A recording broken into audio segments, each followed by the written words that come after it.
नमस्ते, खुश रहो बिटिया। IJVN Indu, assistant professor, department of science and technology, faculty of education and mythology, Jyoti Vidyapeeth, women's university. Today I will discuss about Kirchhoff's law. So let's start. In 1845, a German physicist, Gustav Kirchhoff, developed a pair of laws that deal with the conservation of current and energy within electrical circuits. It means 1845 के अंदर German के जो physicist थे Kirchhoff's, उन्होंने क्या किया, दो laws develop किए। उनके वो लॉज किसके साथ डील करते थे सर्किट के अंदर? कंजर्वेशन ऑफ करंट और conservation of energy. These laws are commonly known as Kirchhoff's voltage and current law. इन लॉज को किस नाम से जाना जाता है? Kirchhoff's current law and Kirchhoff's voltage law के नाम से। स्टूडेंट, आपको ये जो सर्किट नज़र आ रहा है, ये एक इलेक्ट्रिकल सर्किट है।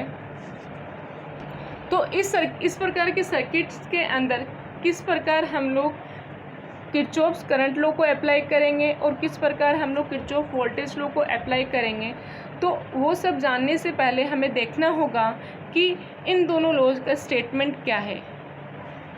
सबसे पहले डिस्कस करते हैं Kirchhoff's first law, that is Kirchhoff's current law. According to Kirchhoff's current law, the algebraic sum of the currents entering a node must be equal to the algebraic sum of the currents leaving the node in an electrical network.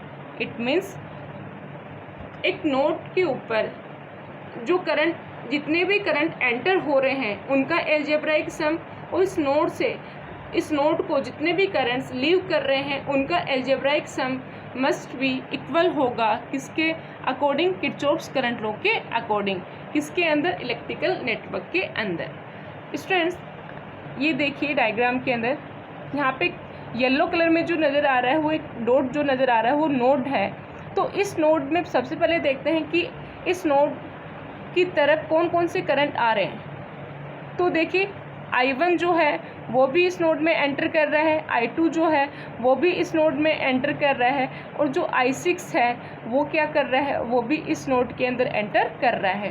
तो Kirchhoff law के according देखते हैं कि इन जो enter कर रहा है current, वो करंट और जो करंट लीव कर रहा है उस नोड से, उन सारे करंट्स का एल्जेब्राइक सम जो होगा वो क्या होगा? इक्वल होगा। या फिर हम बोल सकते हैं कि अकॉर्डिंग टू KCL जो समेशन ऑफ I होगा वो किसके इक्वल होगा? 0 के इक्वल होगा। अब ये जो फिगर है, इस फिगर के अंदर हम लोग किर्चॉफ्स करंट लॉ के अकॉर्डिंग देखते हैं कि क्या इक्वेशन आती है। तो देखिए, सबसे पहले तो हम लोग ये देख लेते हैं कि इस नोड के अंदर जो करंट एंटर कर रही हैं और जो करंट लीव कर रही हैं वो कौन कौन सी हैं। तो जैसा कि इस नोड के अंदर I1, I2 और I6 जो करंट है वो एंटर कर रही हैं, और I3, I4 और I5 करंट क्या कर रही हैं? इस नोड को लीव कर रही हैं। तो हमने ये कंसिडर कर लिया कि जो इस नोड के अंदर जो करंट एंटर कर रही हैं उनको हम लोग पॉजिटिव साइन लेंगे, उनका साइन जो लेंगे वो पॉजिटिव लेंगे, और जो इस नोड को करंट लीव कर रही हैं उनका साइन हम लोग क्या लेंगे? नेगेटिव लेंगे। बच्चे, इनका सम इक्वल होता है ना करंट लॉ के अकॉर्डिंग। जो नोड के अंदर जो करंट एंटर करेंगे और जो करंट नोड को लीव करेंगे उनका एल्जेब्राइक सम क्या होगा? इक्वल होगा किर्चॉफ्स लॉ के अकॉर्डिंग। तो उसका एल्जेब्राइक वर्ड का क्या मीनिंग है कि हम जो करंट से ले रहे हैं ये विद साइन लेंगे। तो हमने क्या कंसिडर कर लिया कि नोड के अंदर जो एंटर करने वाले करंट हैं उन सब के पहले जो साइन लगेगा वो पॉजिटिव होगा, और जो नोड को जो करंट लीव कर रहे हैं, इस नोड को जो करंट लीव कर रहे हैं उनका साइन क्या लेंगे? हम लोग नेगेटिव लेंगे, मीन्स कि उनको नेगेटिव साइन के साथ लेंगे। तो I1 प्लस का आएगा, I2 भी प्लस का आएगा, I3 क्या कर रहा है? इस नोड को लीव कर रहा है तो माइनस का आएगा। I4 क्या कर रहा है? इस लोड को क्या कर रहा है? लीव कर रहा है तो ये क्या आएगा, नेगेटिव आएगा। I5 क्या कर रहा है, इस नोड को लीव कर रहा है, तो ये भी क्या आएगा, नेगेटिव आएगा।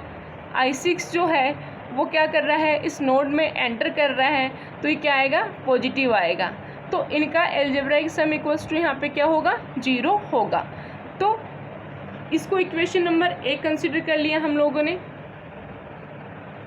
अब इस इक्वेशन नंबर 1 को हम लोग क्या लिख सकते हैं, जो नोड में एंटर करने वाले करंट हैं उनको एक साइड में रख दिया, मीन्स कि एक LHS साइड में एक तरफ और एक तरफ को RHS साइड में। जो एंटर कर रहे हैं जिनका साइन पॉजिटिव है उनको हम लोग ने LHS साइड में रख दिया, और जो नोड को लीव कर रहे हैं उनको हम लोगों ने RHS साइड में रख दिया।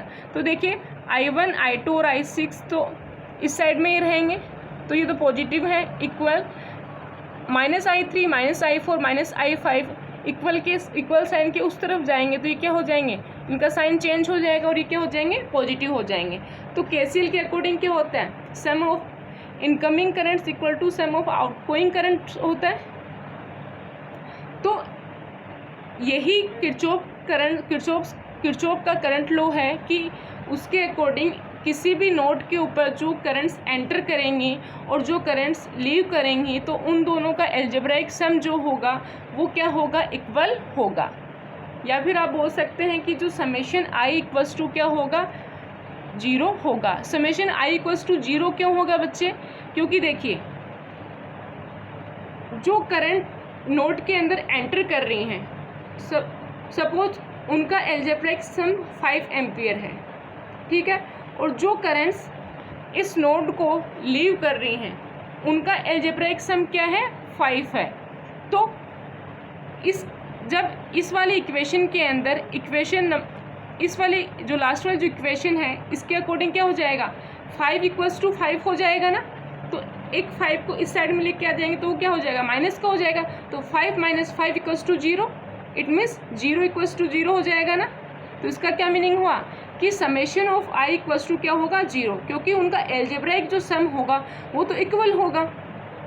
आई बात समझ। तो समेशन KCL के अकॉर्डिंग हम लोग क्या लिख सकते हैं, जब हम लोग KCL अप्लाई करेंगे किसी भी नोट के ऊपर तो उससे हम लोग क्या लिख सकते हैं कि समेशन I इक्वल्स टू क्या होगा, 0 रहेगा उस नोट के लिए।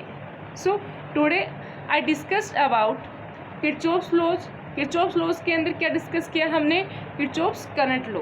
I hope you are satisfied with my digital session.